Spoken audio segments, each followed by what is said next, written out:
ఏంటి ఎన్ని రోజులు వచ్చి ప్రకాశం జిల్లా దోర్నాల మండలం వైచర్లోపల్లి. నా పేరు గుంటగ సుబ్బరాయుడు. నేను 15 క్వింటాలు తేజ తెచ్చా, ఒరిజినల్ తేజ. నిన్న 8 వేలు పడ్డాయి. 8 వేలు పడితే 8 వేలకి ఎంత? 15 క్వింటాలకు ఖర్చులు పోను 90 వేలు చేతికి వచ్చినాయి.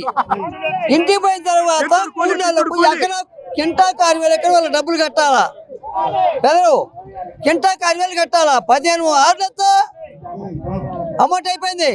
రైతు వాడు వాడి పిల్లము మందు తాగితే తప్ప ఇద్దరు ఇంటికి పోతాడు. నేను నా పిల్ల మందు తాగొచ్చేది సమస్య లేదు. మందులు కొట్టాడు. పిల్లల గురించి ఆలోచిస్తాము. మందులు కొట్టే బతుకుతున్నాం. మందులు కొట్టాలు ఫోన్ చేసి ఏమ్రా అమ్మిన వాళ్ళ డబ్బులు మిరగాలు అమ్మిన వాళ్ళ లేదా? అరే కొడుక ముందింటికి వచ్చి డబ్బులు కొట్టా నా కొడుకు అంటున్నాడు. మందులు కొట్టాడు అంటున్నావు కాబట్టి చెప్పకుండా నిద్రలేపి ఇది చాలా ప్రభుత్వము చెడ్డ కాదు. ఇది మార్కెట్ లో అన్నట్టు దుర్మార్గులు రైతులను నాశనం చేసి ప్రతి ఒక్క రైతు నిద్ర లేకుండా పెండ పిల్లలు లేకుండా సాగులు చేస్తే ఇవాళ రైతు అని ఇంటికి పోలీసు స్టేషన్ ఉన్నాడు. ఎన్ని రోజులు బాబాయ్ ఇక్కడికి వచ్చి మార్కెట్?